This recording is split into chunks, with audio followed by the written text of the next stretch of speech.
Hello. If you don't know me, my name is Roderick, and this is Draw My Life. I was born to a military family in Hampton, Virginia, and have moved across the country, including Florida, California, Minnesota, Montana, and now Georgia.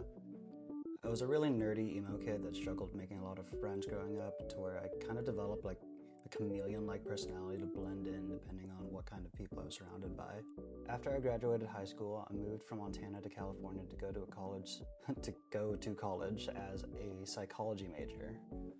But college didn't really work out, so I ended up moving to Florida to reunite with my family, and I was actually supposed to join the military. But I ended up not going because I was scared of losing a big part of my personality from it. While I was in Florida, I got my own apartment and started working into fine dining because I really enjoyed the book and TV show called Sweet Bitter. That's about a girl who dropped everything and to move into a big city and for a change of scenery and started working to fine dining to make ends meet.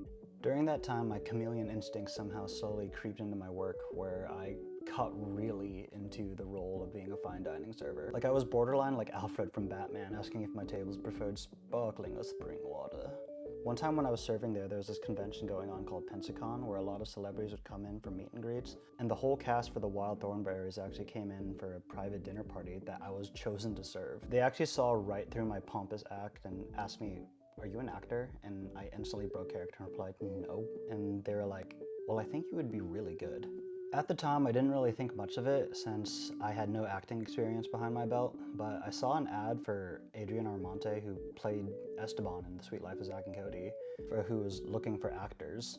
Once again, I didn't think much into it because I just saw it on Instagram and it was like in like 240p quality, and I said fuck it. And I just went because it was a free event, so I really had nothing to lose. I got to meet one of the people that I grew up watching on TV. I showed up to the venue and there was a giant line bleeding to the outside of the building, and I spent the whole day just waiting to perform a scene I was handed when I was walking. I spent the whole day waiting to perform a scene. Finally, when it was my turn, I gave it my all, and he just had a very stoic and observant look on his face back then. He thanked me and I left the building, and like an hour later I got a call from one of his assistants saying that he thought I was incredibly talented and wanted me to come back to see more of me. I went back to the venue and did another scene, and they really liked my performance, and they asked me if I wanted to come to Hollywood to train under them in Universal Studios just to learn all about the industry and how to actually become a real actor. I was so ecstatic.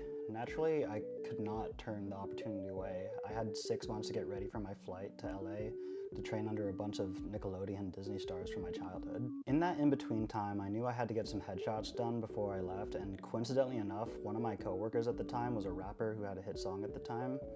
You guys might have heard it. Stop, drop, and roll. Do that. He put me on with the head of Vivid magazine, and I ended up doing my session with him, and he ended up really liking my story and asked me if I wanted to do a magazine article for him. And then I started getting a lot of local photographers asking me if I wanted to model for them. So during this time, I also got into modeling because of this. Finally, it came to time where I was flying out to LA, and I wanted to vlog the whole thing that you guys can actually watch. Because I also wanted to become a YouTuber when I was a kid. With me not having that much friends growing up, I grew up watching a lot of YouTube that made me feel like I was hanging out with them. Like, the whole purpose of my content is to make people feel like they're hanging out with me. Back to the main story. I spent a week in LA doing scene work, on-camera work, on-stage work, improv, everything I needed to know to become a working actor. The final day came and I did my performance, and I ended up getting callbacks from 5 different agents. I came back home after successfully releasing a YouTube video, had a magazine article published, and doing a Hollywood showcase. I actually thought I found my purpose in life, that this can actually work. I can actually become an entertainer for a living, which was amazing because younger me would never have imagined the stuff that I'm doing today. Not to get dark on y'all, but I really didn't think I was gonna make it to the age that I am today, and I'm just really happy that I chose to hold on. Alright, so fast forward. At the time, I was living with my grandfather, and our landlord told us that he was moving overseas and didn't want to take care of our house anymore. And my grandfather was moving to a military housing that I was not able to move into.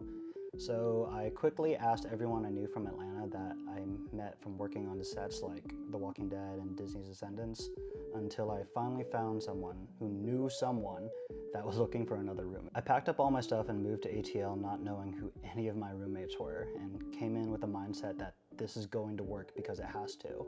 I found a job to bartend to pay the bills and met the alien mob, who became some of my closest friends and became part of their content group. During this time as a creator, I've actually went through 3 different usernames if you guys haven't been here for the whole ride. We've been I'm Bojanky, Not My Roderick, and now Roddy Gloom. which I was inspired by my friend who showed me this cartoon called Ruby Gloom, which was a very goth cartoon. I thought it fit me so well, so it would just be too perfect to pass up. Yeah, that's pretty much it. That's my story. I'm living my happiest life, and I'm now doing so many fun things, and I love that I can keep showing you guys this journey every step of the way. It's crazy how literally just one simple ad that I thought was a scam could completely change the trajectory of my life. And just because I chose to hold on, no matter how hard things got, it took me to so many amazing places. Thank you guys for the support, and thank you guys for believing me. This was Draw My Life.